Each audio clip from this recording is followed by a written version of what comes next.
इस सेशन में हम वन ड्राइव की जानकारी लेंगे। वन ड्राइव एक क्लाउड स्टोरेज है, अर्थात ऑनलाइन स्टोरेज है। ये माइक्रोसॉफ्ट की तरफ से दी गई एक बड़ी इंपॉर्टेंट फैसिलिटी है, परंतु इसका प्रयोग करने के लिए आपके पास ज़रूरी है कि माइक्रोसॉफ्ट का अकाउंट हो। तो यहाँ पे मैं login.live.com पे हूँ और यहाँ पे वन ड्राइव के लिए लॉगिन मेरे पास अवेलेबल है। यहाँ से मैं आसानी से लॉगिन करके अपना वन ड्राइव अकाउंट खोल सकता हूँ। लेकिन वन ड्राइव की सबसे इम्पोर्टेंट बात यह है कि आप वन ड्राइव में ऑनलाइन डॉक्यूमेंट्स बना सकते हैं, उन डॉक्यूमेंट्स को शेयर कर सकते हैं और आप उनकी लाइव शेयरिंग भी कर सकते हैं, अर्थात दो लोग अलग अलग जगह बैठकर एक ही डॉक्यूमेंट को एडिट भी कर सकते हैं। इसके अलावा आपके पास माइक्रोसॉफ्ट की तरफ से 15 GB का फ्री स्पेस दिया जाता है, जिसका प्रयोग आप ऑनलाइन क्लाउड स्टोरेज के रूप में कर सकते हैं। विंडोज़ 10 में अब आपके पास एक ऐप भी ऐड हो गया है वन ड्राइव के रूप में, जिससे आपको ऑनलाइन वेबसाइट पे जाने की ज़रूरत नहीं है। आप वहीं उसी ऐप से ही अपने सभी डॉक्यूमेंट्स को सिंक्रोनाइज कर सकते हैं। वे सभी डॉक्यूमेंट्स जो वन ड्राइव पे हैं उनको एक्सेस कर सकते हैं, अपलोड कर सकते हैं, डाउनलोड कर सकते हैं। तो आइए वन ड्राइव के बारे में हम पूरी जानकारी लेते हैं। जैसा कि मैंने पहले जानकारी दी, वन ड्राइव का प्रयोग करने के लिए आपके पास माइक्रोसॉफ्ट का अकाउंट होना ज़रूरी है। तो आइए सबसे पहले मैं यहाँ अपने माइक्रोसॉफ्ट अकाउंट से लॉगिन कर लेता हूँ। यदि आपके पास माइक्रोसॉफ्ट का अकाउंट नहीं है तो भी आप आसानी से इस माइक्रोसॉफ्ट के अकाउंट को बना सकते हैं। यदि आप नीचे दिए गए साइन अप नाउ के लिंक पे क्लिक करें, मैं इसको नई टैब में खोल लेता हूं। आप यहां पे अपनी वर्किंग ईमेल आईडी, एक पासवर्ड प्रोवाइड करवाकर आसानी से अपना अकाउंट क्रिएट कर सकते हैं माइक्रोसॉफ्ट वेबसाइट पे। मैं अभी यहाँ से इसे क्लोज कर देता हूँ। और यदि आप स्काइप, आउटलुक, हॉटमेल इत्यादि सर्विसेज का पहले से प्रयोग कर रहे हैं तो फिर आपको किसी भी तरह का नया आईडी बनाने की ज़रूरत नहीं है। आप पहले से बने हुए आईडी का प्रयोग यहाँ लॉगिन करने के लिए कर सकते हैं। तो यहाँ मैंने ऊपर की तरफ ईमेल आईडी डाल दिया है, नीचे पासवर्ड, और यहाँ मैं साइन इन कर देता हूँ।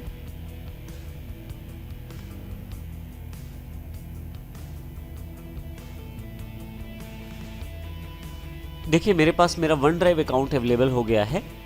अब यहाँ यदि इंटरफेस की बात करें तो ये एक क्लाउड स्टोरेज है जहाँ पे मैं अपनी फाइल्स को स्टोर कर सकता हूँ ऑनलाइन।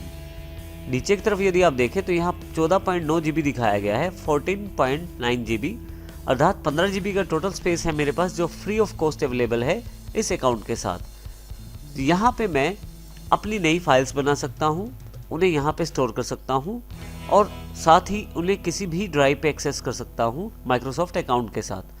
आइए इस ड्राइव के इंटरफेस को समझते हैं। यदि आप लेफ्ट हैंड साइड पे देखें तो एक नेविगेशन पेन है। यदि आप सर्च करना चाहते हैं पहले से कुछ डॉक्यूमेंट्स में तो यहाँ पे सर्च कर सकते हैं। यहाँ पे वन ड्राइव मेन्यू है जहाँ से आप फाइल्स बना सकते हैं।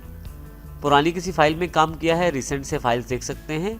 आपके पास यहाँ फोटोज़ देखने के लिए, शेयर डॉक्यूमेंट्स देखने के लिए, रिसाइकिल बिन में जाने के लिए भी ऑप्शन है। इसी के अलावा आप पीसी से डायरेक्ट सिंक्रोनाइजेशन भी कर सकते हैं अपनी इस डॉक्यूमेंटेशन की। अभी यहाँ मैं फाइल्स को क्लिक कर देता हूँ।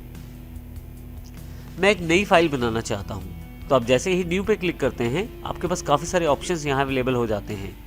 आप ऑनलाइन फोल्डर बना सकते हैं, डॉक्यूमेंट्स बना सकते हैं, Word, Excel, PowerPoint, one notebook और एक्सेल सर्वे।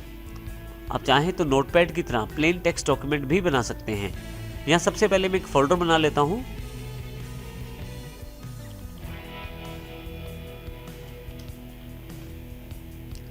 इंपॉर्टेंट फाइल्स के रूप में और क्रिएट कर देता हूं। अब देखेंगे यहां मेरे पास ये फोल्डर अवेलेबल हो गया है। मैं इसको डबल क्लिक करके खोल लेता हूं। अब यहां पे मैं एक वर्ड की फाइल बनाना चाहता हूं, तो उसके लिए न्यू वर्ड डॉक्यूमेंट। अब देखेंगे एक अलग टैब खुल गई है जिसमें मेरे पास ऑनलाइन वर्ड खुल गया है। MS वर्ड MS ऑफिस का एक पार्ट है और MS वर्ड का प्रयोग करते हुए आप आसानी से टेक्सचुअल डॉक्यूमेंट्स की एडिटिंग कर सकते हैं, अर्थात टाइपिंग से रिलेटेड कार्य को आप आसानी से इन डॉक्यूमेंट्स में कर सकते हैं। मैं यहाँ पे थोड़ा सा टाइप कर देता हूँ मटेरियल को। मैंने यहाँ कुछ कंटेंट इंसर्ट कर दिया है। अब मैं यदि से सेव करना चाहता हूँ तो बस यहाँ वन ड्राइव पे क्लिक करना है। मेरे पास ये फाइल ऑटोमेटिकली सेव हो जाएगी, इसको मुझे सेव करने की आवश्यकता नहीं है। जो भी काम मैं वहाँ ऑनलाइन कर रहा हूँ वो ऑटोमेटिकली सेव हो रहा है। अब देखिए यहाँ पे एक नंबर आ गया है जहाँ पे 0 आ रही थी पहले। अब मैं दोबारा इस फाइल को खोलना चाहता हूँ तो फिर से इंपॉर्टेंट फाइल्स पे वर्ड डॉक्यूमेंट पे क्लिक करूँगा और इसको मैं आसानी से क्लिक करके खोल के एडिट कर सकता हूँ। अब देखिए ये मेरे पास डॉक्यूमेंट अवेलेबल है रीडिंग के लिए। परंतु यदि मैं इसे एडिट करना चाहता हूँ तो एडिट डॉक्यूमेंट पर जाकर दो ऑप्शन मेरे पास अवेलेबल हैं। यदि मेरे पास मेरे कंप्यूटर में MS वर्ड अवेलेबल है तो मैं यहाँ एडिट इन वर्ड डायरेक्टली कर सकता हूँ, और यदि मैं चाहूँ तो ऑनलाइन वर्ड का प्रयोग करते हुए इस डॉक्यूमेंट को एडिट कर सकता हूँ। मैं यहाँ एडिट इन वर्ड ऑनलाइन कर देता हूँ। ना केवल आप इसको ओपन या एडिट कर सकते हैं बल्कि आप इसको शेयर भी कर सकते हैं। आप अपने फ्रेंड्स के साथ इसको शेयर कर सकते हैं, ऑफिस के लोगों के साथ शेयर कर सकते हैं। जैसे यहाँ पे मैं इसको शेयर करना चाहता हूँ तो यहाँ मैं शेयर पे क्लिक करता हूँ। अब देखेंगे यहाँ पे एक इनवाइट बॉक्स अवेलेबल हो गया है। जिस व्यक्ति से मुझे शेयर करना है उसका ईमेल आईडी मुझे यहाँ डालना है। यहाँ ज़रूरी नहीं कि उसका ईमेल आईडी माइक्रोसॉफ्ट का हो। यदि उसके पास माइक्रोसॉफ्ट का अकाउंट नहीं है तो भी आप उससे ये डॉक्यूमेंट शेयर कर सकते हैं। एक दूसरा मेल आईडी जिससे मुझे शेयर करना है वो डाल देता हूँ। मैं अपने इस डॉक्यूमेंट को अपनी टीम के साथ शेयर कर लेता हूँ।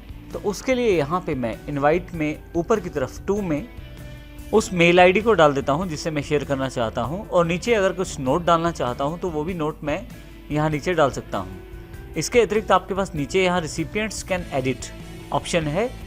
आप जिसके पास इसको शेयर कर रहे हैं क्या वो उसको एडिट कर सकता है या सिर्फ देख सकता है। यदि सिर्फ देख सकता है तो रिसिपिएंट्स कैन ओनली व्यू, और यदि वो एडिट कर सकता है तो रिसिपिएंट्स कैन एडिट का ऑप्शन आप सेलेक्ट करेंगे। इसी तरह से यहाँ नीचे की तरफ आप ये बता सकते हैं कि क्या उसके पास माइक्रोसॉफ्ट का अकाउंट है या नहीं है। यदि उसके पास माइक्रोसॉफ्ट का अकाउंट नहीं है तो भी यदि आप उससे शेयर करना चाहते हैं ये इन्फॉर्मेशन या डॉक्यूमेंट, तो आप उसके लिए रिसिपिएंट्स डोंट नीड माइक्रोसॉफ्ट अकाउंट को सिलेक्ट कर सकते हैं। और यदि आप चाहते हैं कि जिस व्यक्ति को आप ये डॉक्यूमेंट शेयर कर रहे हैं उसके पास, रिसिपिएंट्स के पास माइक्रोसॉफ्ट अकाउंट होना चाहिए, तो उसमें आप दूसरा option recipients need to sign in with Microsoft account select कर सकते हैं। अब मैं यहाँ पे शेयर पे क्लिक कर देता हूँ। जैसे ही आप शेयर करेंगे देखेंगे कि आपका डॉक्यूमेंट शेयर हो गया है। दूसरा व्यक्ति जिससे आपका डॉक्यूमेंट शेयर हो गया है उसकी इन्फॉर्मेशन यहाँ पे दी गई है। मैं इसे क्लोज कर देता हूँ अभी। तो इस प्रकार आप अपने डॉक्यूमेंट्स को शेयर भी कर सकते हैं ऑनलाइन। इसके अलावा मैं यहाँ पे यदि फिर से यहाँ पे वन ड्राइव पे क्लिक करता हूँ, फिर से वापस मेन वन ड्राइव मेन्यू पे आ जाता हूँ। मैं अपने कंप्यूटर से भी वन ड्राइव में फाइल स्टोर कर सकता हूँ। इसके लिए मुझे केवल अपलोड पे क्लिक करना है और अपने सिस्टम से जो मैं फाइल चाहता हूँ उसको मैं नेविगेशन पेन की सहायता से सिलेक्ट कर लेता हूँ। जैसे इस फाइल को मैं ऑनलाइन चाहता हूँ और इसे ओपन कर देता हूँ। आप देखेंगे कि ये फाइल जो है अपलोड होनी शुरू हो गई है यहाँ पे, और ये फाइल मेरे पास अवेलेबल हो गई है वन ड्राइव स्टोरेज में। तो इस प्रकार आसानी से मैं इसका प्रयोग कर सकता हूँ। और यहाँ पे यदि आप देखें फाइल्स, रिसेंट जो फाइल्स के साथ काम किया है उनकी जानकारी आप ले सकते हैं। यदि आपने कुछ फ़ोटोज़ या कुछ फाइल्स शेयर की हैं तो उनकी जानकारी आप यहाँ से ले सकते हैं।